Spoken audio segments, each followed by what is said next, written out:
Utilisez ce top dressing bio fait à base de produits de résidus bio et vous ne serez pas déçu du résultat. Vous produirez sur un petit espace en quantité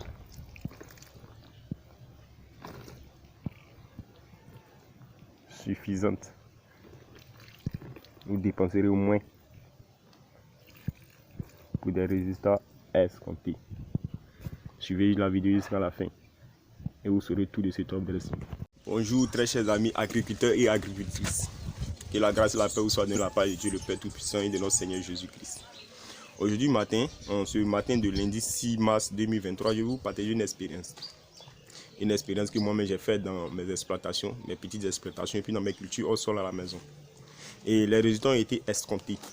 Raison pour laquelle je veux faire cette diffusion ici pour vous partager moi mon expérience afin que quiconque est intéressé ici puisse aussi utiliser ça. Il s'agit des expériences bio surtout, des expériences bio. Je ne fais pas de OGM, j'utilise tout ce qui est bio. Et ces expériences-là, c'est pas moi-même qui les ai faites. J'ai déjà vu ça au fait chez nos parents, nos ancêtres au village. Et puis j'ai essayé de reproduire avec des recherches aussi sur le net et tout. Et des études faites, j'ai vu que ce que je faisais là était en train de porter. Et pourquoi aller cultiver des OGM alors qu'on peut cultiver bio et en quantité? Que la grâce et la paix vous soient données de la part de Dieu le Père Tout-Puissant.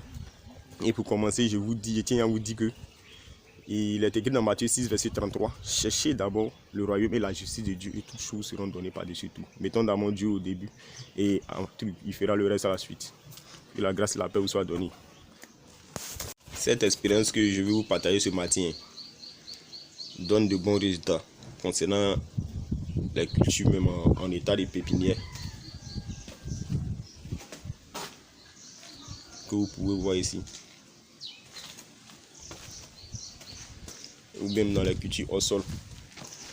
Pour des plants d'environ 10 jours. Là, il y a une semaine. Ici, il y a 2 semaines. Mais là, c'est 10 jours. Il y a des plants chétifs et de bons plants. Mais l'essentiel, c'est que, comme vous voyez ce plant planté depuis le 24 février 2023, aujourd'hui 6 mars 2023, vous voyez, c'était comme si les grains étaient déjà plantés dans ce sac et puis il a grandi tout naturellement. Vous voyez, il y a des branches qui apparaissent 10 jours après. Le plant a grandi, fait de nouvelles feuilles. J'ai fait une vidéo sur ce qu'on appelle même sur ces cultures au sol là. Bien avant, c'était le 24 et puis j'ai diffusé 3 jours après. Et vous voyez ici, ça commence à porter du fruit. C'est que l'expérience prend. Continuons. Comment faire pousser ces cultures avec ce top dressing et obtenir d'excellents résultats. Ce top dressing ici dont je vais vous parler est fait à base de cendres. Et nous savons que les cendres ici sont des engrais bio, riches en sels minéraux, notamment la potasse, le calcium. Et elles constituent les techniques de base ancestrales du moins, obtenues par exemple le brûlis des champs et des arbres, l'escobuage qui consiste à brûler les landes, et les maquis pour faciliter la repousse des jeunes plantes, ou bien des jeunes végétations. Il y a aussi l'escatage, action d'escater, qui consiste à défricher en arrachant les arbres en vue d'une mise en place d'une culture. Mais avant ça, il faudra brûler aussi pour obtenir la cendre. Nos ancêtres possédaient déjà des connaissances énormes sur les résultats nutritionnels des différentes sortes de cendres. En particulier, pour les terres argileuses, l'usage de la charrue par exemple, qui est de la cendre ayant servi à faire de la lessive et dont on se sert maintenant on utilise pour amender les terres, était nécessaire. Notons bien que les cendres peuvent être utilisées pour recharger le sol en minéraux, car les cendres de bois par exemple ont un grand pouvoir alcalin, un contenu élevé en chaux, d'où sa forte teneur en calcium. Et je vais mettre ici un peu de cendre dans le seau. C'est juste un peu. Parce qu'il faut respecter certaines quantités. Il ne faut pas abuser. Parce que là aussi, il détruit les micro-organismes contenus dans le sol. C'est-à-dire que celui qui amende son sol avec la cendre fait en même temps un amendement calcique, un amendement potassique. Il apporte du calcium et de la potasse. Il y a aussi d'autres éléments qui sont intrus en quantité infime. Il y a environ 6% de trucs qu'on appelle de phosphore. Mais il faudrait apporter de l'azote pour que l'engrais soit complet.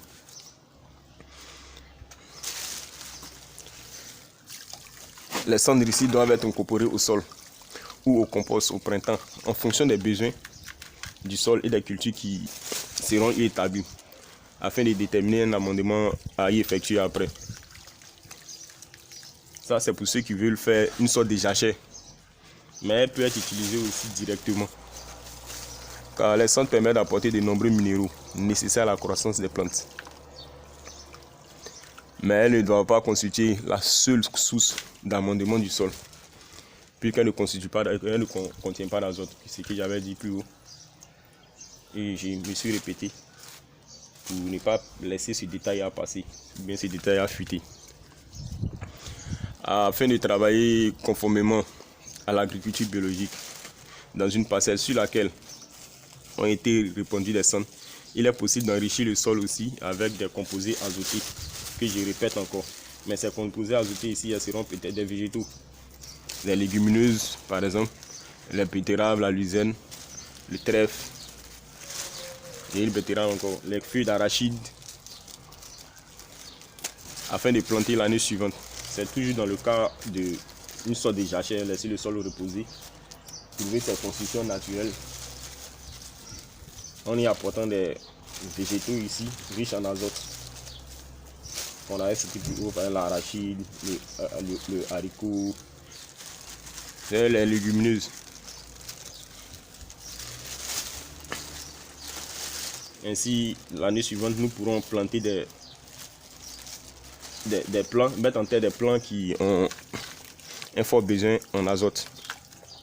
D'une manière générale, sur un sol sableux et acide, il faut 400 grammes de cendre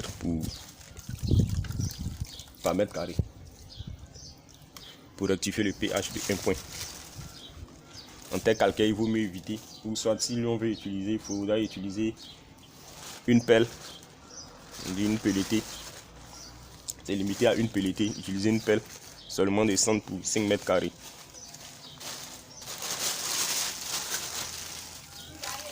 Je vais ajouter de l'eau.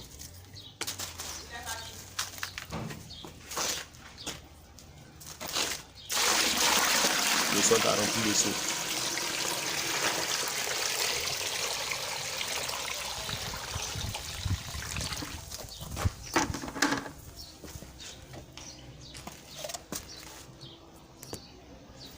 Voilà le seau plein. On va déjà bien mélanger de sorte que ça soit homogène. Ce dressing ne va pas être utilisé directement, il va falloir le diluer encore dans l'arrosoir. Aussi, il faudrait ajouter pour dire qu'il y a un dicton qui dit qui sème au potasse récolte en masse. En effet, la teneur en potasse de la cendre ne favorise pas la pousse des végétaux. Ça, c'est le rôle de l'azote. Mais la cendre ici rend plutôt bénéfique au développement des fleurs et des fruits, tels que les betteraves, le haricot, la pomme de terre, les céréales, etc. Qui sont particulièrement gourmands en potasse. Lorsque la cendre est apportée à forte dose, notez-le bien, elle anéantit la vie bactérienne et fongique nécessaire à la maturation du compost. Raison pour laquelle il faudrait limiter les doses aussi de cendre apportées à nos différentes cultures, car tout est sermi. La cendre aussi est utilisée au jardin, qu'on appelle même dans les potages pour éloigner les limaces et puis les escargots. Pour cela, il faut répandre la cendre, faire des cordons de cendre de 5 cm de large et de 2 cm de haut, à renouveler en cas de pluie. Pour un amendement parfait avec la cendre, il faut avoir toutes les techniques là-dessus. Savoir les quantités utilisées ici, soit au mètre carré.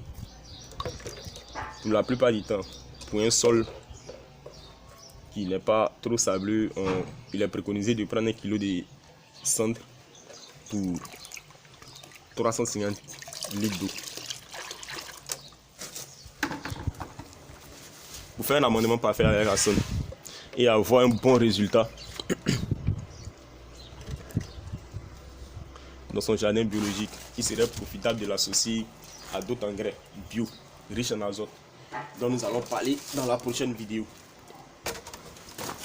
On voici ici de l'eau, et dans cette eau, il va ajouter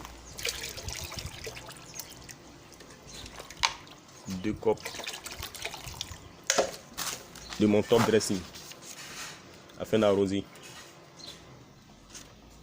Et nous parlerons ici dans une prochaine vidéo d'un certain top dressing que nous pouvons, genre bio, un top dressing bio que nous pouvons incorporer au sol après avoir apporté de l'azote et de l'azote, de la cendre, un top dressing riche en azote.